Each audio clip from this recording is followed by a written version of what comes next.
The celestial mandala of service accompanies you to discover the 10th constellation of the Wheel of the Zodiac that we call Capricorn, associated with the field of service, new economy.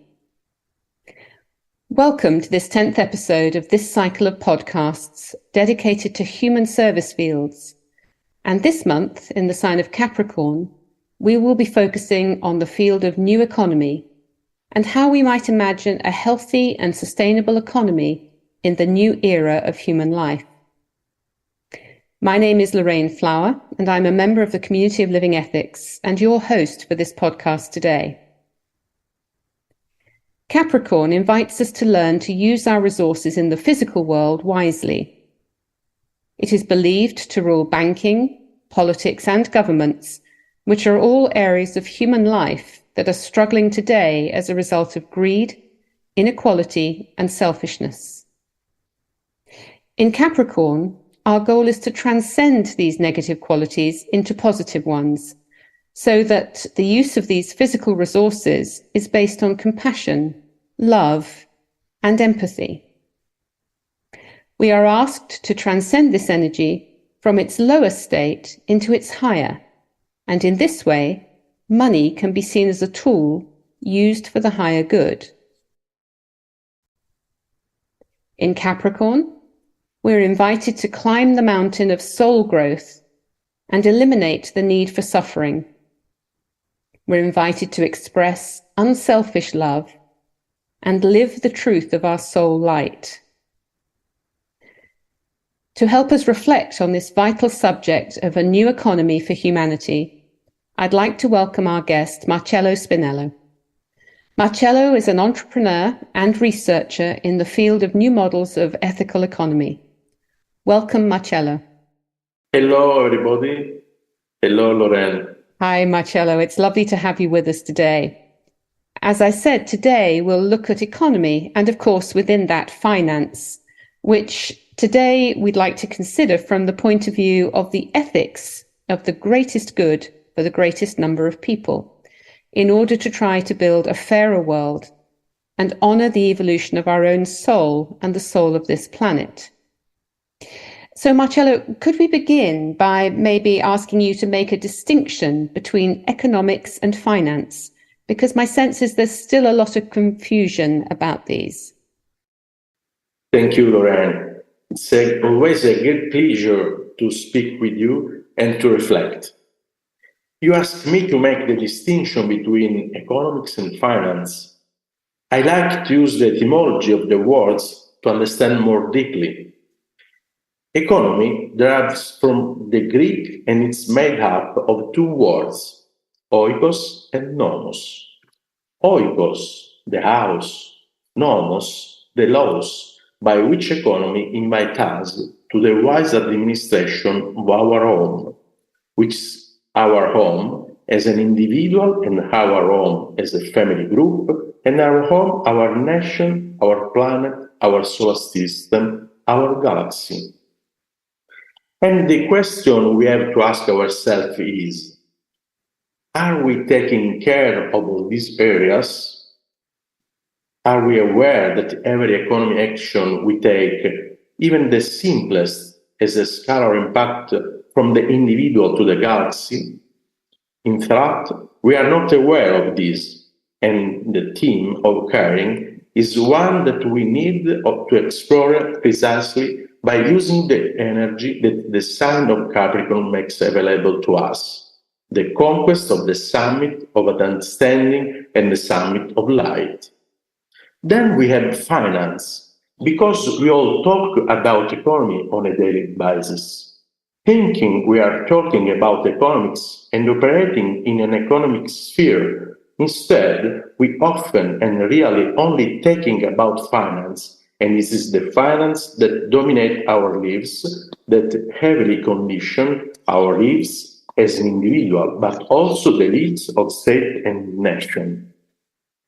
The etymology of the word finance derives from the Latin finis, and that is what is the conclusion of where I am heading, where I set my finish point, my objective. Finance is the complex series of action by which an economic entity procures the means for the realization of its end. Both economics and finance can be considered in purely material terms or in ethical terms. What is the discriminating factor? The discriminating factor is the understanding of another term, private property. Unfortunately, we are dominated by a great fear, which is an ancestral fear that is linked to the original fear of famine. And this leads us to have a great greed, to accumulate and to defend private property strongly. Once again, what does etymology tell us? That private comes from the Latin privare, that is, to take away from the availability of other and appropriate it. What does this tell us? That our planet, our solar system, is rich in resources, and scarcity is a great illusion. It is a great cage into which we have all fallen. The problem is that these resources are hoarded by a very few people, and this generates scarcity for others. Thank you for this clarification, Marcello, and it seems to me very important for us to really reflect on the principle of private property and shared resources. In some of the ancient wisdoms, we are told that in this new age, in this coming time, the new financial players and the new economists will also work with the energies and the forces that are expressed in how they trade and how they share values, that they will be having to deal with the law of supply and demand and the great principle of sharing, going beyond that sense of private and ownership. And that principle of sharing governs divine purpose. And we often hear the phrase that money is energy, but that energy must flow so as not to create distortions. And so it's the circulation of that energy that has to first be ensured. I've obviously put a few things there. I wonder if you could speak a little bit more about some of those, Marcello. Lorraine, you have touched on so many topics. I want to start with the supply and demand one, and then finish with this last question you asked me. Because we all think we know the law of supply and demand, which we simplify a lot by saying that if demand increases, price increases. If supply increases, price decreases. The question reveals so much more when articulated from a higher wisdom point of view, because it is exactly the opposite of how we generally think. We think that within us, or in an entity, a demand arises and this demand generates supply, because in the market it often happens like that. In reality, it is the other way around. When a demand arises, there is a powerful supply that wants to precipitate, that generates the demand.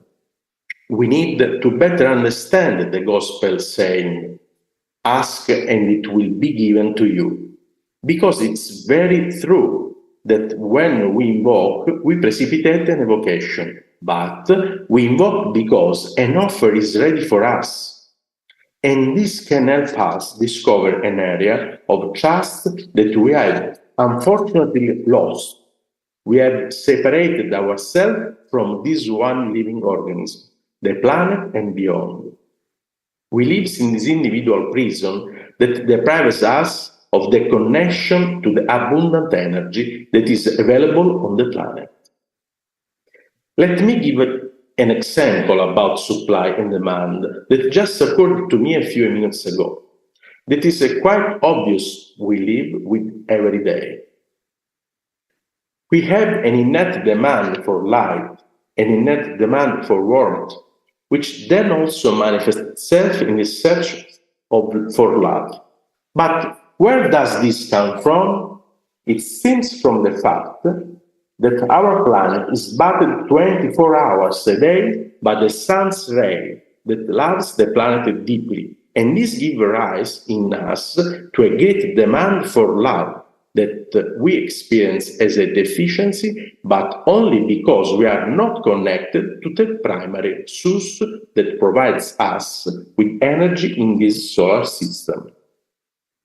Here, our challenge is precisely to reconnect with our origins that go beyond our individual and perceive ourselves as one, as part of a planet that in turn is part of a solar system where scarcity does not exist. We have created scarcity. It's about trust and openness. They counteract the fear that generates scarcity. And why connect? Because we accumulate out of the distrust of life, out of distrust of each other. But if we are connected to the only living organism, we will never lack anything. And at that point, there is no need to become greedy. And at that point, there is a fair distribution of resources for everybody. So, what is the circulation of people, energy, and money? It is a powerful symbol of a solar energy that we can exchange with each other, creating golden threads that unite us. Actually, money was born to help us to love each other and to foster relational exchange. Marcello, thank you. You speak very wisely about some very core principles, and yet somehow it still seems some way from where we are today. We know that energetically a lot is happening on the planet today, and that there are some small realities that hopefully are slowly making it more possible. We also know that some people are spreading these new economic models, and maybe we can hope that in the centuries to come, we'll see this on a larger scale.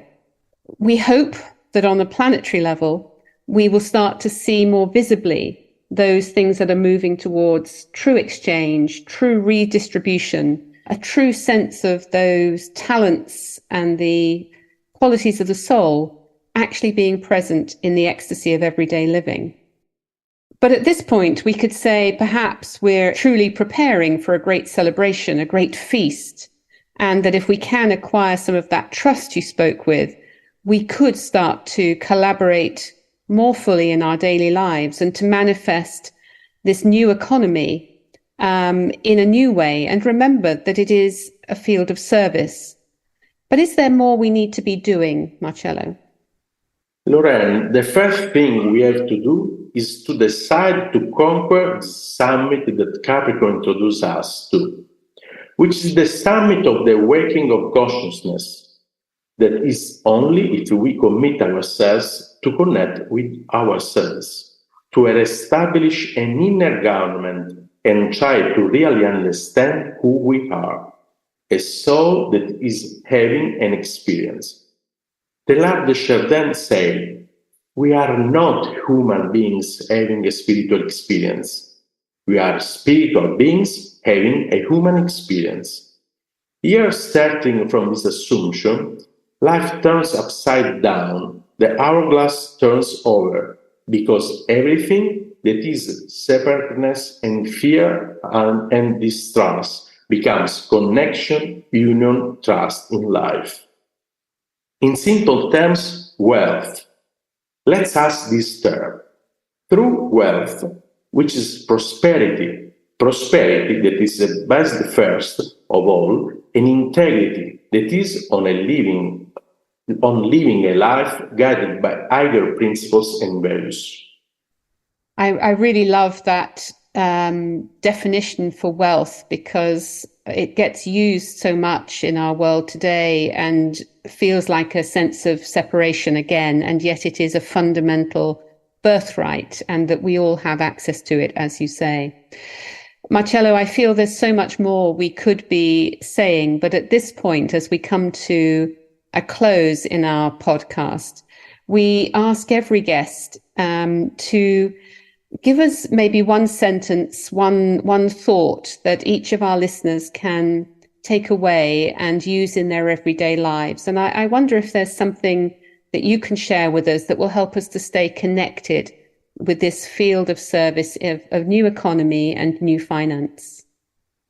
Lorraine, I have a quote from Gandhi that is very close to my heart, which says, "The earth has enough resources to satisfy everyone's needs, but not to satisfy everyone's greed."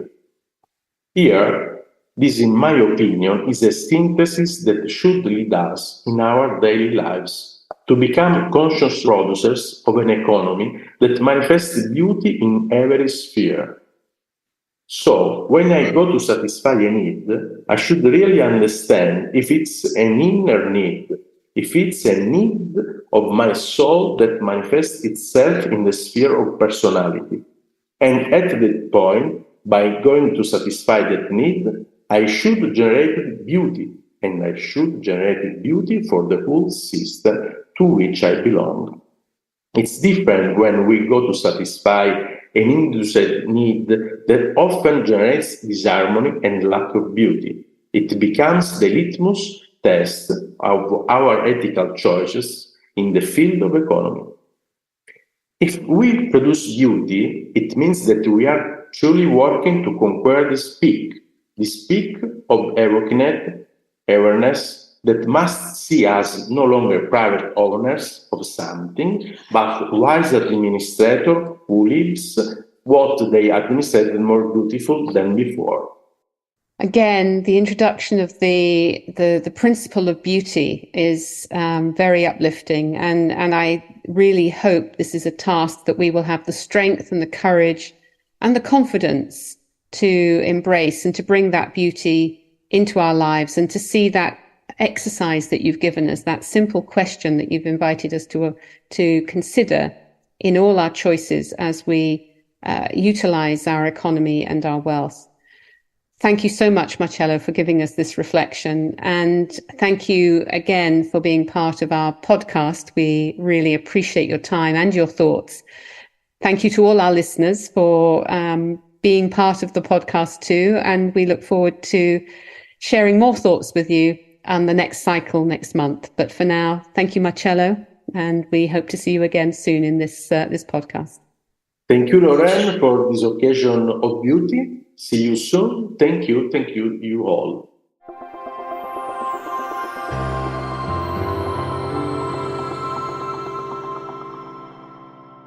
This podcast was offered by the Community of Living Ethics, Umbria, Italy, and freely inspired by Aldebaran, the community's Astrosophy group, and by our research on service.